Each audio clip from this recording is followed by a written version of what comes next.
It's Castlevania on the PC Engine. Need I say more? Nope.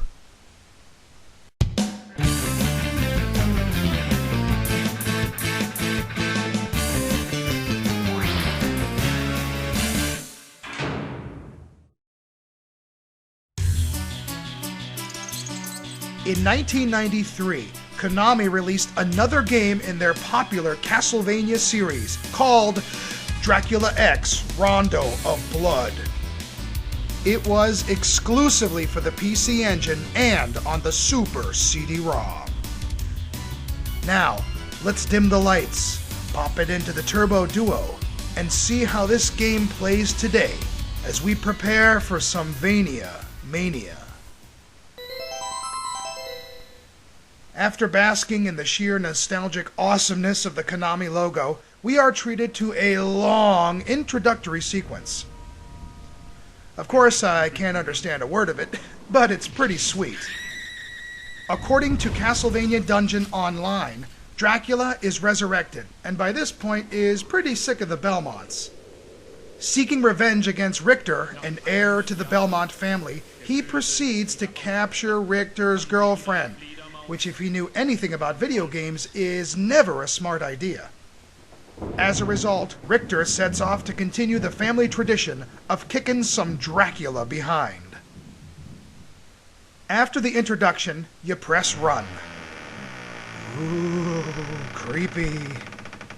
Then you go to the name entry screen and notice a few things. There is a nice percentage meter, a file name for saving progress, a techniques menu where you can purchase demos on how to defeat bosses, and a few other statistics and selections. Now you hit Game Start and are treated to another awesome sequence showing Mr. Belmont readying himself to fulfill his destiny. And then we begin with Stage 0.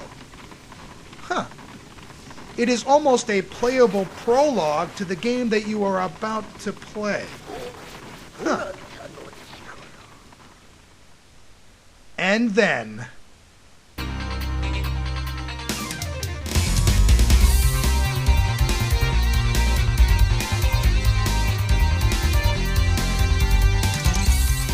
oh yeah, now this is Castlevania. Skeletons, stairs, candles you whip. Look, it's Castlevania 2 on fire. And that looks like Castlevania 1. And Castlevania Adventure, perhaps? Skeletons flinging bones, skeletons swinging by, skeletons who rejuvenate, stack o' skeleton heads. I am in Castlevania heaven right now. Richter Belmont has very simple attacks, including a whip to destroy, and a jump to jump. He does not have the multi-directional whipping and mid-jump control as Simon did in Super Castlevania 4, but he still does okay for himself. He can do a backflip to dart away from an enemy, he can jump on and off stairs with ease, and of course, he can wield special weapons: axe, dagger, holy water, cross, pocket watch, and even a magical book. These are all powered by the hearts Richter collects in the game. A special attack called the Item Crash was introduced in Dracula X. It takes a lot of hearts away, but it's pretty darn powerful. Nice. In typical side-scrolling Castlevania fashion, you attack enemies, make some platforming moves, dodge obstacles, and eventually fight an end boss at the completion of a stage. Some are easy, and some can be pretty challenging. Yeah, that's right. Death himself causes death, death, death, and more death. In this one, the bosses often appear in the background with some great animation to tease you before the final fight. That is so awesome. Along the way, Richter can find stuff hidden in walls. There are also numerous paths in each stage where you can reveal alternate staircases, or blow up a huge wall to open a hidden entrance. move a beam, break a wall, destroy an engine, get a 1-up. You know, there's just tons of great stuff. In Dracula X, you have to save kidnapped girls. In order to do that, you have to find keys hidden within a stage. Often, these keys are hidden in candles that you need to whip during very tense moments. Go away. Go away, I need a key. When you save each girl, you not only work toward getting that 100% on the final tally, you are also awarded nice intermissions. Plus, you are treated to one of the coolest things in the game, the ability to play as a secondary character. If you save Maria in Stage 2, you are allowed to select her as a playable character. She is crucial to the game because she can help you reach areas that Richter cannot. Now, don't let the cute little pink dress and animal sidekick weapons fool you. She is one tough cookie. So what if she uses hawks and cats as special attacks, transforms into a turtle, has a goofy game over screen, and collects lollipops? The facts are, her super fast spinning is great, her double jump is fantastic, and those doves are lethal. Not to mention her alter ego attack is, well, really creepy actually. In a lot of ways, she controls even better and reacts much faster than Richter. Dracula X is a huge game with a lot of alternate areas to traverse beyond its 8 regular stages.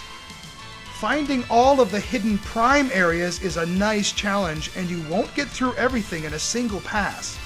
This equals a really big replay value as you get the urge to try and find all of the game's secrets. The game has a true anime style with highly detailed backgrounds, characters, enemies, and levels. Whether Richter is spurting blood while dying, or you're popping enemies' heads off, I love that. There is just a lot of great stuff.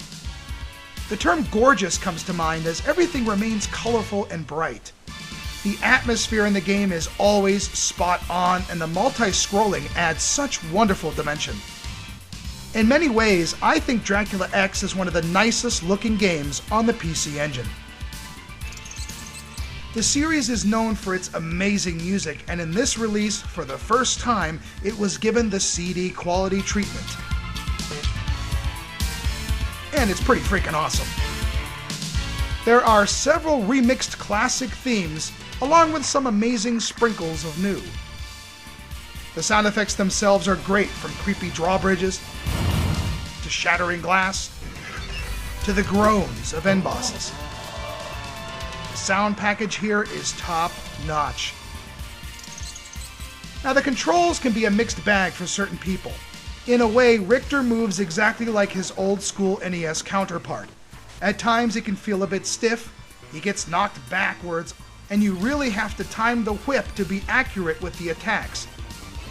But just like in earlier games, you will start getting better and eventually dart through the stages without much trouble. As mentioned previously, Maria is a lot faster and actually makes the game a little easier. So in the end, it's up to you what kind of Castlevania challenge you are looking for.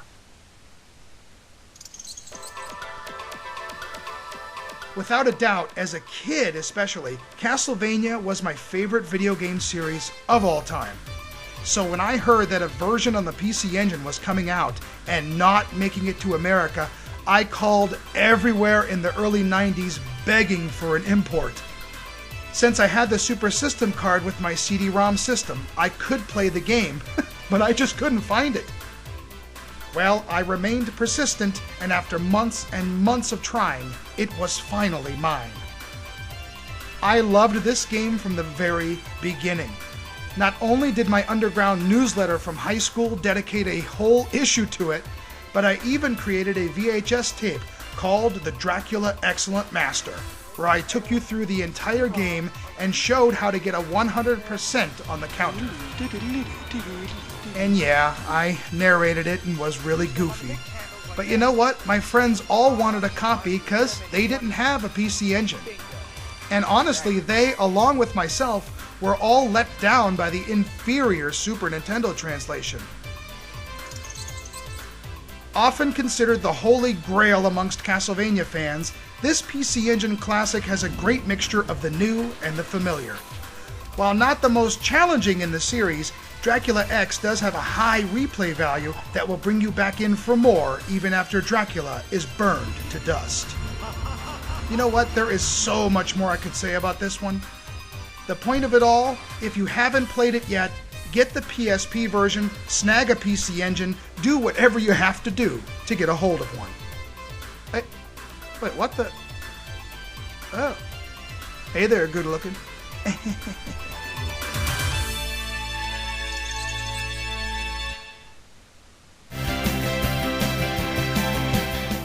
Castlevania, Dracula X, Rondo of Blood, whatever title you want to use is a high-quality game on the PC Engine. It made excellent use of the Super CD technology and really created a fantastic adventure. In terms of old-school, pre-Metroid-like Castlevania games, this one is unique and definitely one of the best. My favorite game on the PC Engine has now been reviewed, so I guess it's all downhill from here.